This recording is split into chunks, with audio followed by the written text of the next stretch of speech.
Well, U.S. securities regulators have opened a new probe into a foreign company that has huge control over our 911 connectivity here in the U.S. If we have an emergency, we call 911, and it turns out a corrupt foreign company is running all that. And in fact, they run a lot of things. The more you investigate this company, the more alarmed you get. We're going to look at our national security in regards to this. I'm going to have an investigative journalist come on live just in a sec to break this all down. Before we get into the corrupt underbelly of America's 911 system, shout out to the sponsor of my coverage. Surging electrical bills are going to sting this summer. Rising prices are affecting all aspects of our daily lives. That includes the resources that affect electricity costs. Residents in some cities will see their power bills double in price. New Hampshire residents, for example, can expect to see an average increase of $71 per month. Residents in other cities like New York are opting out of using their air conditioning altogether. It's getting too expensive. I was at my mom's house. She didn't have AC. Luckily, there's a device your electrical company does not want you to know about, the amazing 4-in-1 portable AC unit. It's a portable, easy-to-use mini AC. I keep mine on, and when it sits right next to my desk, it blows chilly air into the room for several hours. I'm saving a ton of money on the power bill with just the flick of a button. This AC unit works as 4 devices in one: air cooler, mist cooler, air purifier, and air humidifier. Anyone who wants to save on their power bill should have one in their room. Learn more by going to easysummercool.com. You'll save 50% off if you order yours today. Click that link down in my description. Now let's get back to America. More corruption in America. Dealing with foreign nationals. Let's bring on investigative journalist Michael Corey. Hi, Michael. How are you? Hey, Ivory, how are you doing? Thank you for having me on. Yeah, absolutely. So my fellow independent journalist friend Chadwick tipped me off to your investigations. You have compiled an extensive report called the Ericsson report. I'm going to bring it up on the screen. It's also linked down in my description. You're breaking down what all is going on, and I just want to read the first part of it and then let you dive into it. So it says, when you dial out to 911, your phone's connection needs to be ported over to emergency services, fire, police, EMS, etc. The company controlling that process is iConnective, formerly Telcordia Technologies Incorporated, a wholly owned subsidiary of the foreign Swedish telecom giant Ericsson. In February 2022, an internal investigation conducted between 2011 and 2019 by Ericsson was leaked to journalists at the ICIJ.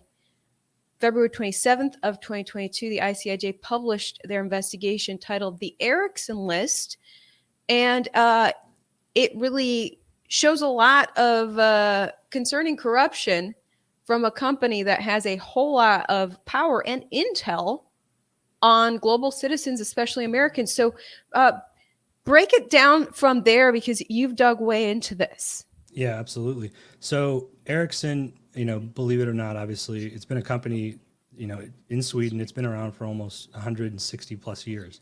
So it's been around and been very active and very powerful as a multinational for longer than most average countries. And so the thing that is most suspicious and disturbing was how far I dug into it to see just how much corruption they've actually conducted and had overseen, then to see how much control they actually have over our telecom systems here in the US. But not just that, the systems that they had, the corporations that essentially were sold over to them were AT&T's data centers. So literally the inception of the Baby Bells and all of those corporations sit in the same exact data center that they took over. So if you think about it from a intellectual property standpoint, they have access to literally everything. Backdoor, and their technology is about 46 to 45% of our telecommunications infrastructure in this country. So the thing that blew my mind was realizing just how much corruption was going on, because our own Department of Justice under both Presidents Obama and Trump actually had initiated this investigation dating back to 2009, actually, in Hillary's State Department. So they all knew about this. They all were well aware of the dealings that were going on. And then it just continues to get crazier and crazier as the timeline moves forward. But I think the key findings that the ICIJ had pointed out was essentially bribes, sponsorships, cash being paid, allowing their telecom equipment to be in certain areas, and it was only Ericsson that was allowed to do this. No other corporations were allowed to. So it's very, very curious, obviously, to say the least, that this all happened, and that all of these very, very, I would say, corrupt politicians were getting money on the back end of it, and no one's talking about it. So in 2019, after an extensive investigation, the U.S. actually fined this Swedish company more than $1 billion. I guess I've got the justice.gov up right here. I actually brought it up. Ericsson agrees to pay over $1 billion to resolve its case. But now a new investigation, 2022, has opened up as more is being leaked. But the part about China in this 2019 press release is interesting to me, because they were doing big dealings in China between 2000 and 2016, according to the Justice Department. And basically, it says here that they're basically creating a paper trail that was completely false, saying, oh yeah, we did this transaction and signed this document and had this contract, but none of that was true. So what actually was going on between Ericsson and China, we don't know. And the Justice Department doesn't say in this contract or in this press release. Yep, and the same press release also completely ignores Iraq. It completely ignores Syria. It completely ignores any dealings with ISIS, and so that's super interesting to look into. And that was a $1 billion fine that was levied, largest ever fine against a corporation in the United States. Period. And that would be great if it wasn't for the district that investigation was carried out in, which is the Southern District of New York. Very, very corrupt. And so the deeper I dug, the further I went into it, I started seeing, Hillary Clinton and her entire, the entire Obama Justice Department, as well as her State Department, rather, levied certain restrictions and levied a lot of incentives, so to speak, to prevent any other corporations or any other telecoms from operating. And in one instance, after her husband had received $750,000 for speaking fees in Hong Kong, China, the sponsor of that event was Ericsson, and Bill Clinton spoke in Hong Kong, China, received $750,000, and then 6 days later, and that was the video clip that plays at the bottom, Hillary emphasizes, we are not going to broaden sanctions on Iran to include technologies like telecom. We're going to rely and expect companies like Ericsson to police themselves. So she basically gives them a free pass, and then the timeline continues. What? Okay, that's in your document. Which page is that? That's on page 8. Okay, I'm going to play that clip if I can. But you have on page 19, you say, you quote this concern. Our concern was that the FCC didn't include national security requirements in the initial bid process. So national security with this very corrupted company completely ignored it. Right, because the Justice Department talks all about how they uncovered bribery, but what was money being paid for in these bribery transactions? I'm assuming it's people's personal information, access to control of this information technology network, right? Absolutely. And if you think about it, them controlling our 911 emergency services portability contract, that's a very important contract. So they basically have front-end access before it ever gets to the NSA, before anything ever gets recorded. They have access to everybody's 3-digit numbers that they dial out to. So any number you're initiating and making through the 911 emergency systems portability, they're able to literally listen in, spy, take that data, reroute it, do whatever they please with it. And the fact that it's a foreign corporation that this contract was given over to, a foreign corporation, mind you, that we were the United States was investigating for literally doing business with terrorists, with foreign enemies, with Iran, with Sudan, with Libya. Their SEC documents that I pulled in this report show that they were well aware. The State Department knew about it. Hillary Clinton knew about it. The IRS knew about it. And they all wrote letters. And so I compiled all that throughout this long report.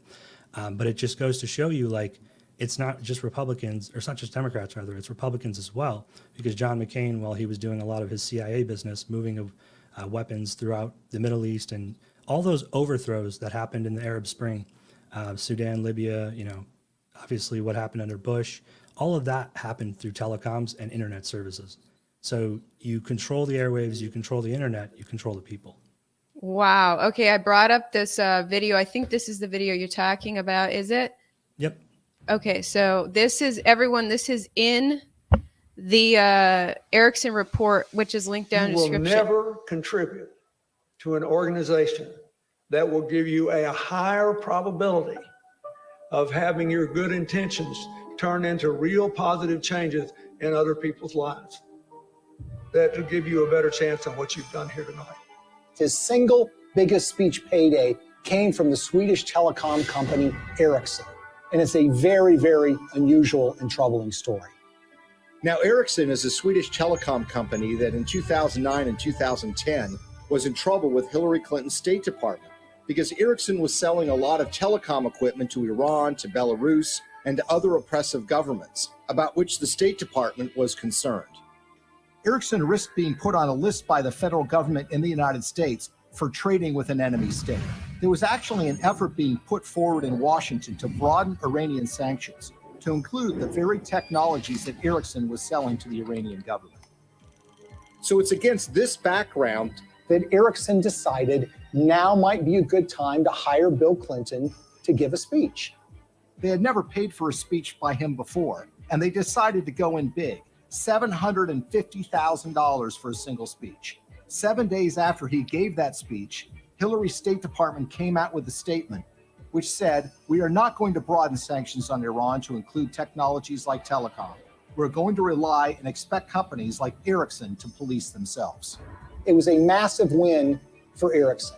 Ericsson was able to avoid having to deal with a regulatory battle in Washington, giving up contracts that were highly lucrative in these countries, and being put on a list that would create an enormous diplomatic problem for them, all because essentially they paid Bill Clinton to give a speech for $750,000.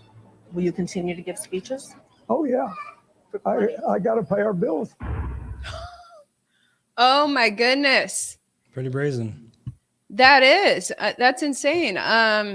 So the other concerning thing, controlling telecommunications, I mean, we don't even think about how our phone lines connect and how we connect online. What's connecting our text messages and our app use and all that. And I just saw in looking at Ericsson that this month they acquired Vonage, if I'm pronouncing it right, telecommunications company. It's a voice messaging, video, and data capabilities communications company. So they connect your messages and your video chats online. But they also, when looking at everything they do, they also control two-factor authentication. They oversee that. Yep. So Ericsson, a highly corrupted, shady company, is now in control of two-factor authentication? Yeah, way more than that too. So they're a foreign corporation. So there's no freedom of information. There's no federal oversight. They literally control all of their own internal stuff. So where, like with Amazon Web Services, that goes into the cloud, and then Amazon is required by U.S. law and also federal jurisdiction to have endpoint security, and then that endpoint security would go through a company like CrowdStrike. Ericsson does all of those things on its own. So we get no say whatsoever into what they decide to do with the data. So if you want to pull the Uvalde shooting data for the 911 phone calls, they're going to give you what they have. They're going to tell you that's what they have, and we have no way of verifying whether that call's legitimate, whether the data for it is accurate. We have no say whatsoever. And I want to try to stay away from hyperbolic statements or saying something that I can't 100% verify. But the technology that was used to literally spy on the president of the United States is tied back to this exact person whose intellectual property is covering this, who's being investigated by John Durham right now. His name is Rodney Lance Joffe. Worked for News Star, and that's also covered in the report. So I'm trying my best to get people to be more aware of this and trying to bring it to the mainstream in some sort of way, but no one will cover it. So in lieu of that, what I decided to do instead was come out to Arizona and partner up with Jerome Davison and his campaign. And Jerome sat me down and promised that once we get him into office, that he's going to take this and it's going to be one of the first issues that he presses in Congress. So to me, that's better than trying to go around and getting shut down at every turn. Even going to like local police stations, sheriffs, fire departments, they're all telling me the same thing. Well, what are we supposed to do about it? I'm like, what do you mean? Terrorists, a company that literally funds and sponsors and bribes terrorism over 17 years is the company you use to literally go save lives on a daily basis. You use their equipment. You know, everybody was up in an uproar about Ukraine. We stand with Ukraine. But in these instances, you have diplomatics, dual citizenship. You have diplomatic persons coming to our country from, let's just say, China. The Huawei story that was released this week, I thought that was awesome because it finally allowed us to see that they're carrying equipment in diplomatic pouches. So that means nobody can look into those pouches. The U.S. has we have no jurisdiction over those pouches. They can bring into this country whatever they want, literally. So for people not catching on, if a foreign national comes into America and whatever they're bringing in is in a diplomatic pouch, then U.S. Customs and Border Protection is not allowed to look at it, right? Absolutely. And then if you take that a step further, you can literally Google this right now and search diplomatic immunity. They can literally murder someone and they will leave this country. No charges, no questions. That's how insane it is. Why would a diplomatic pouch be a thing if you care about American national security? And I'm glad you brought up this article. It's actually a CNN article looking at the more FBI corruption, you guys. FBI investigation determined that Chinese-made Huawei equipment could disrupt U.S. nuclear arsenal communications. So what was that? They're talking about this garden that was going to be built in Washington, D.C. It was supposed to include a Chinese temple, with the curved roofs. And this tall temple was going to be 2 miles away from the Capitol, a perfect range for intercepting intelligence connection. Basically, it was unclear what the Chinese were putting in this structure. And it says also alarming was that Chinese officials wanted to build the pagoda, which is that temple, with material shipped into the U.S. in diplomatic pouches. So you don't know what it's actually built out of, which U.S. customs officials are barred from examining. Federal officials quietly killed the project before construction was underway. The Wall Street Journal first reported about the security concern in 2018. The canceled garden is part of a frenzy of counterintelligence activity by the FBI and other federal agencies focused on what career U.S. security officials say has been a dramatic escalation of Chinese espionage on U.S. soil over the past decade. That's right, China spying on us on our soil. Since at least 2017, federal officials have investigated Chinese land purchases near critical infrastructure, shut down a high-profile regional consulate believed by the U.S. government to be a hotbed of Chinese spies, and stonewalled what they saw as clear efforts to plant listening devices near sensitive military and government facilities.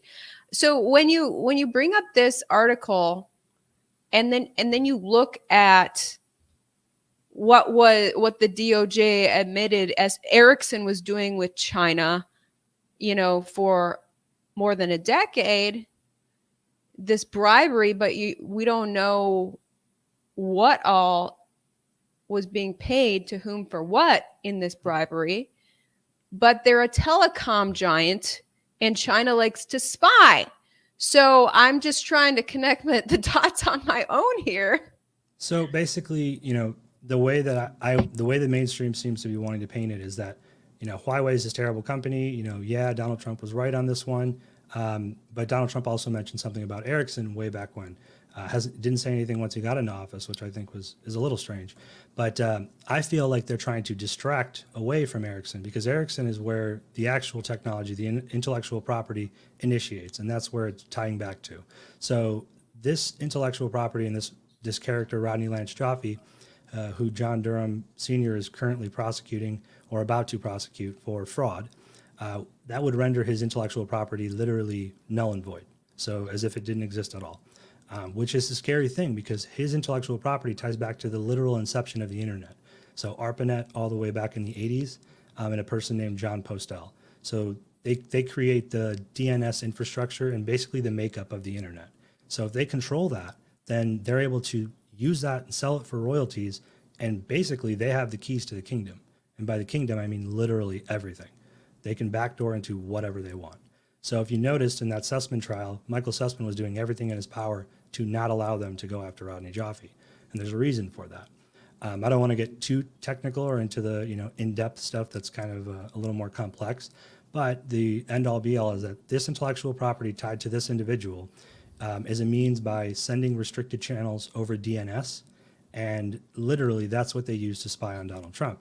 But not just Donald Trump, the CIA is using that, quarterbacking through the FBI to spy on all of us. And then when that data, like me and you having this conversation, is a voice over internet protocol, that's going through literal foreign data centers and foreign equipment owned by the Swedish telecom giant Ericsson. So now is our conversation or is our data considered foreign or domestic? Well, that decision falls upon a lawyer like Michael Sussman, a lawyer with what they call trust group access. And so that's not a security clearance. It's just a access pass, essentially. There's a very small group of lawyers and attorneys that have it. They're all in the same club. They all roll together, and they don't care about our security interests whatsoever.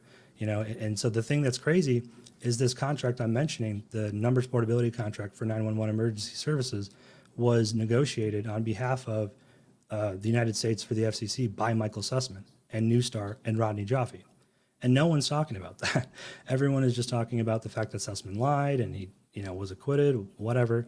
But this to me is way more important. Why would they ever allow? And the funny thing is, the current disinformation czar, Michael Chertoff of the Biden administration, he actually wrote a document 50 pages long on Newstar, indicating at the time of the bidding for this process for the contract, he indicated that this was a huge national security risk and that this contract should never fall to a company like Ericsson. A foreign company, a foreign corporation controlling this system would be a huge matter of national security and a huge overstep in national security measures.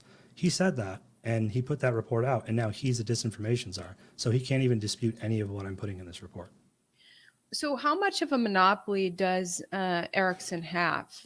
Oh man, they control Russian telecom equipment. They have telecom equipment in European nations. They have almost 50% of ours, but it's more intricate than that, because it's basically the devices that sit in between the big data centers and the big transport, for the equipment.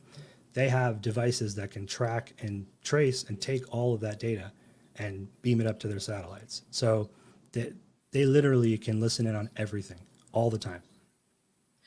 Oh, that's insane. And obviously we're learning that the listening in is it's computers listening with algorithms programmed to pick up key words. Exactly. And then a human gets cued in if the keywords are said. But so if someone wanted to, pay off Ericsson to shut down the internet and phone calls or something like that, shut down, would they be able to do that? Or how powerful? I mean, they've got a lot of, they have a lot of reach, and they have a lot of capability and ability. And seeing as data is the most expensive commodity on the planet, surpassing oil and gold by a long shot, it is very important that we have control of our data. And so that's a big platform that Jerome is running with. It's an Internet Bill of Rights.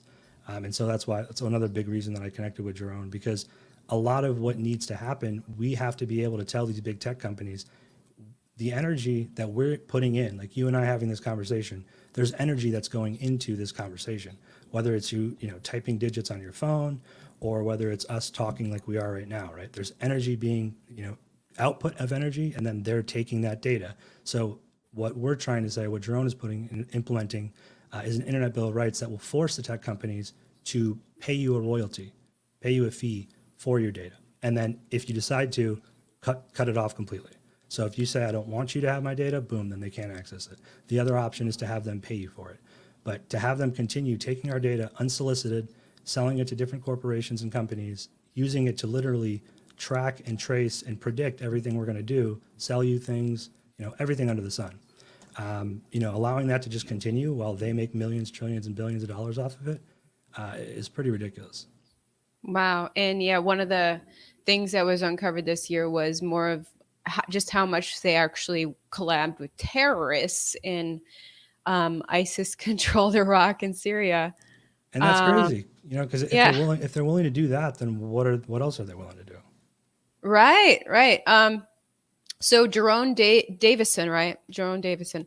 Yeah, I met him last time I was in Arizona, I think, running for Congress. He's gaining a momentum, you guys. He put out a viral ad about how you need guns to defend against the Democrat Ku Klux Klan.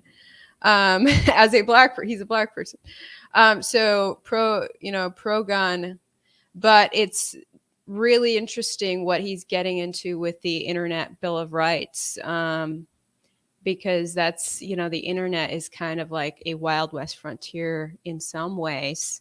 And we wonder how free it really is, because we've seen governments control it and shut it down in some countries.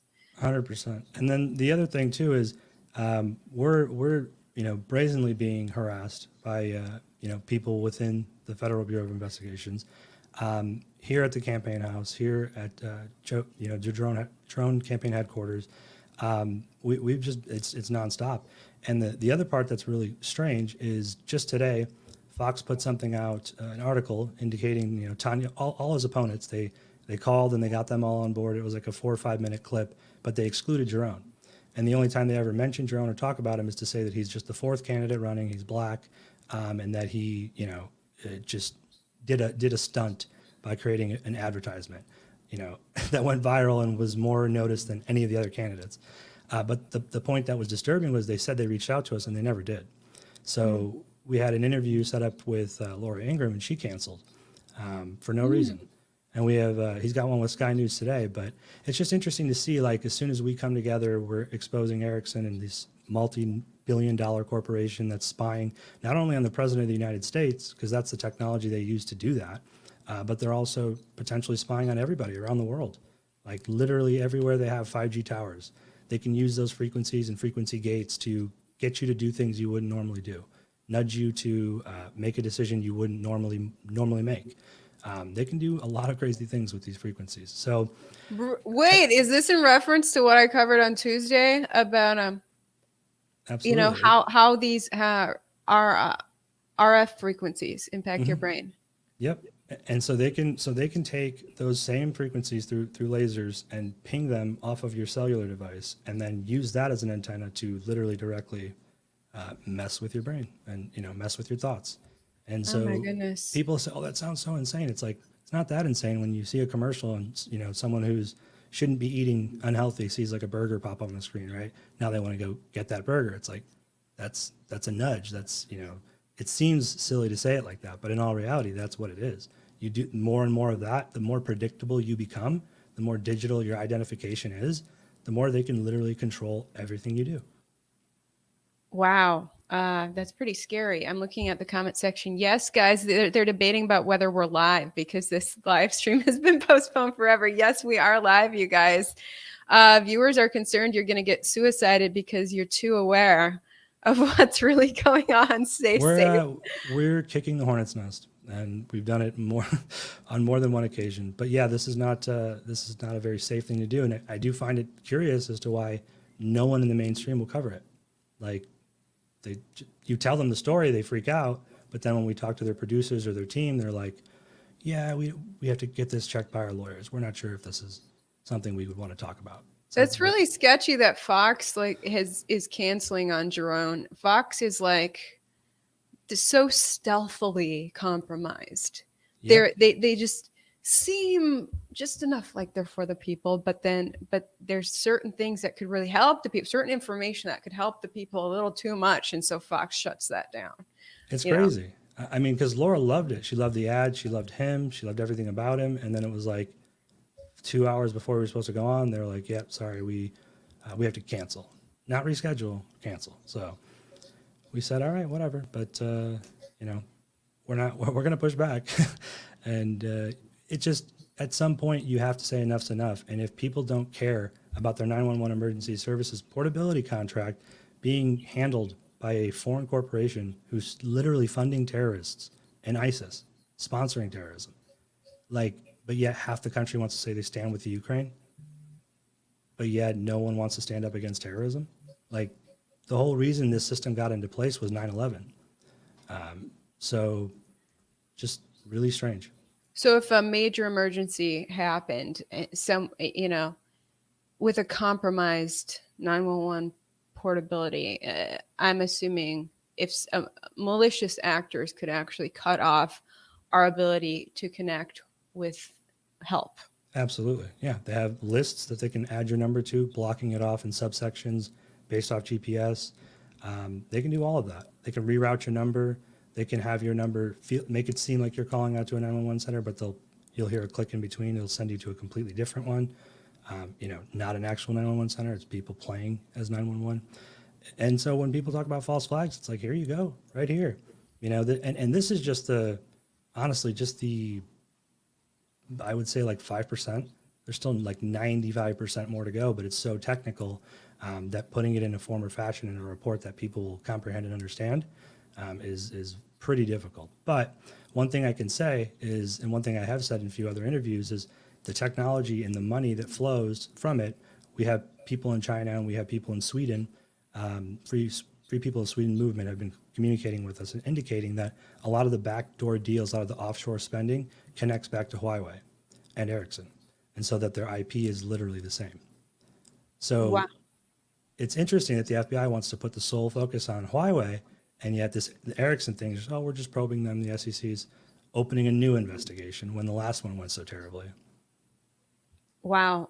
So guys, you'll probably want to read the whole Ericsson report, which is links to everything you're talking about. I was just looking up a little bit the company that is the subsidiary of Ericsson that controls our 911, which iConnective, and they were talking about their latest technology, which to help filter out spam calls. Basically, they're not only, it's not just control of 911, they're also they're connecting personal calls too, and able to tell who's calling who. That's why you can filter out spam calls. But in the hands of a malicious actor, what does that mean for your personal calls and communications? And it's also curious that they 100% control all of our communications, and we can have no say. No one in government can check or question Ericsson whatsoever. They're a foreign corporation. I mean, to finish out this conversation on a positive, empowering note, what can Americans actually do, or global citizens? Because I know my audience is from around the world at this point. So what we're asking is for people to take this to their local politicians, congressmen, but mainly their police chiefs and their fire chiefs and people that use this equipment, and kind of just try to gauge what they're saying, what they're doing. But that's why we're taking it a step further and supporting Jerome, because once he gets into Congress, he's going to make sure that this gets investigated. But in the meantime, it's also something we do want to make sure is very well understood, that if we don't get a handle on these telecoms like Huawei and Ericsson, both foreign corporations, both allegiance not to this country, And if they're controlling our data, and then think about the idea of just what we talked about with the frequencies and the controlling of minds. Imagine what that means for our politicians. So, okay, we already see one of them, the president, Joe Biden, right? He's comped to no end to China. So now you add to it that they can control our data, the frequencies, get them to do certain things that they normally wouldn't. It's a very big leverage chip. And if we don't get rid of that and fix that very soon, we'll probably lose this country forever. Wow. All right. Well, thank you so much, Michael Corey, for coming on. And beyond that, beyond this link, ericssonreport.com, is there any other way people can follow your work? So plusultra.org, it's plvsvltra.org. And then I'm also right now on with Jeroen's campaign. So it's jeroenforcongress.com. And I'm an investigative journalist working with that campaign. Awesome. Okay. Thanks so much. Keep in touch. We'll talk to you later. Thank you.